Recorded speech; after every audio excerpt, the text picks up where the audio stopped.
बिल्कुल। चलिए अब हमारे साथ और एक खास मेहमान जुड़े हैं, उनसे बात करते हैं। रोजाना हम कोशिश कर रहे हैं कि आपके लिए कुछ ऐसे बड़े वॉइसेस लेकर आए हैं मार्केट के, इकोनॉमी के, जिससे इकोनॉमी के बारे में और मार्केट के बारे में, दोनों के बारे में थोड़ी क्लैरिटी मिले, थोड़ी विजिबिलिटी सुधरे। आज हमारे साथ रसेश शाह साहब जुड़े हैं, चेयरमैन एडलवाइस के, उनसे बात करते हैं। रसेश, मॉर्निंग टू यू, शुक्रिया इस बातचीत में शामिल होने के लिए। सबसे पहला सवाल, एक तो जो हमने स्थिति इस समय इकोनॉमी की देखी है, चाहे वो ट्रेड डेटा हो, एक्सपोर्ट्स हो, करेंसी हो, are we at the bottom of economy? और क्या ये कहा जा सकता है इस हालात में कि वर्स्ट इज बिहाइंड अस?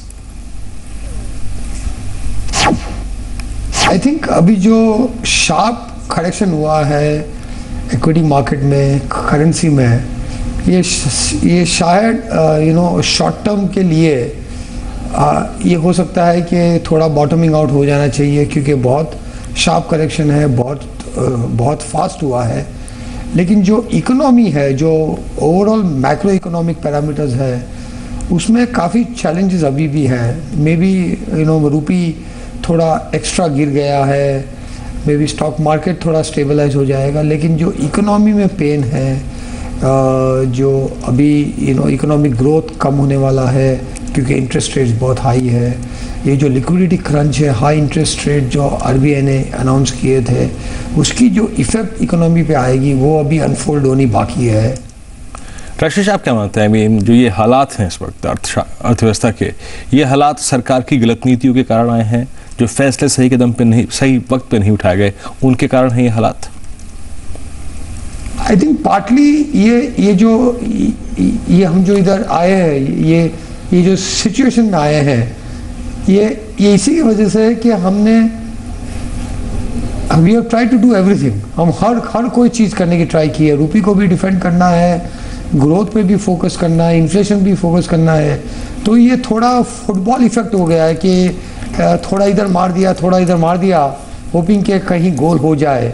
लेकिन यही आसान है कि गवर्नमेंट को क्लियर ऑब्जेक्टिव पे फोकस करना चाहिए। हमारा तो ये ओपिनियन है कि रूपी के ऊपर जो फाइट की है, जो इंटरेस्ट रेट इंक्रीज करके, लिक्विडिटी टाइटन करके जो रूपी को सेव करने की कोशिश की है, वो एक्चुअली फ्यूटाइल थी। उसकी कॉस्ट, कोलैटरल डैमेज, जो एडेड कॉस्ट है वो बहुत हाई है, उससे फ़ायदा भी नहीं हुआ है, और इससे जो इकोनॉमिक ग्रोथ पे असर आएगी वो बहुत जोर से आएगी। रसेश, आपने काफ़ी सही एग्जाम्पल दिया, और ये जो चेंजिंग गोल पोस्ट है, इससे सब जगह कंफ्यूजन है। सबसे बड़ा सवाल तो यही है कि सरकार में दिक्कत है क्या और ये करना क्या चाहती है। कभी लगता है महंगाई को लेकर चिंतित है, कभी लगता है ग्रोथ को लेकर चिंतित है, जो कि कम ही लगा पिछले कुछ समय में, और कभी लगता है कि करेंसी को लेकर पैनिक है। आई थिंक इंडियन सिचुएशन हमने क्रिएट की थी 10-11 की वजह से, और ये जो न्यू एफएम आए चिदम्बरम जी, उन्होंने आई थिंक सोल हैंडेडली काफ़ी ट्राई की है।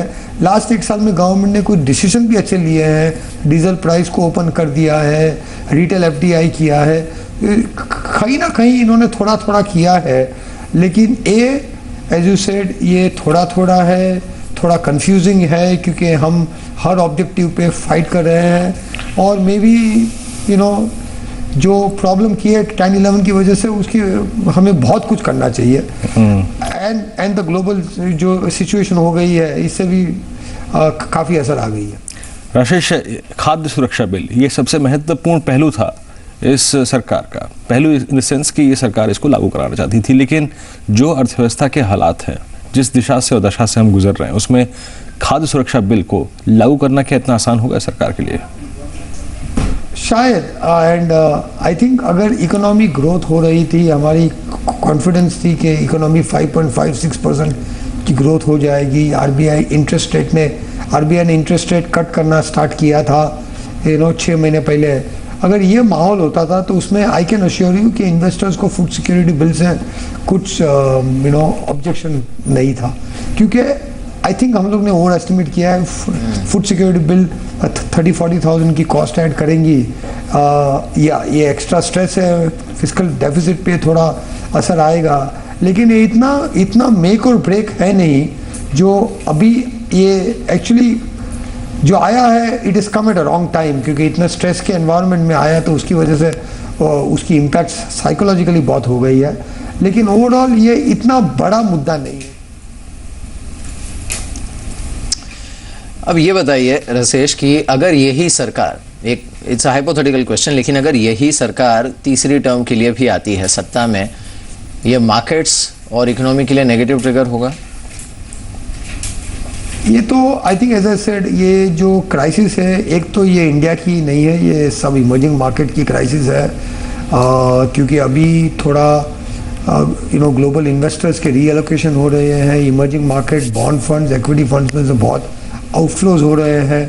तो ये जो माहौल है जहाँ पे इंडिया भी एक इमर्जिंग मार्केट की ग्रुप में है, इसकी वजह से थोड़ा तो स्ट्रेस जारी रहेगा। और एज आई सेड अर्लियर कि हमारे भी मैक्रो इकोनॉमिक पैरामीटर्स पे अभी भी स्ट्रेस है। Fundamental improvement is may be another 2-3 quarters away.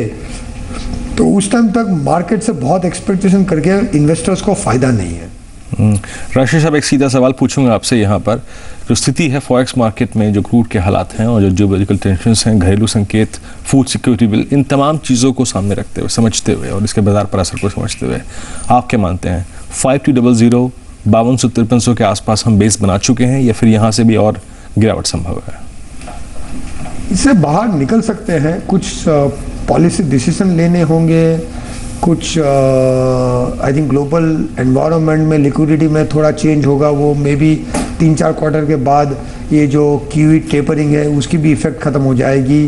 तो ये सब होना है। थोड़ा बॉटमिंग आउट की प्रोसेस जो अभी स्टार्ट हो रही है वो भी होनी है। चलिए राशेष, बहुत बहुत शुक्रिया, आप इस कार्यक्रम में शामिल हुए, बाजार पे और साथ ही साथ अर्थव्यवस्था के हालात पर आपने हमसे बातचीत की। बहुत बहुत शुक्रिया इस कार्यक्रम में शामिल होने के लिए। कुछ देर पहले रजत ने एक स्टॉक दिया था IDFC।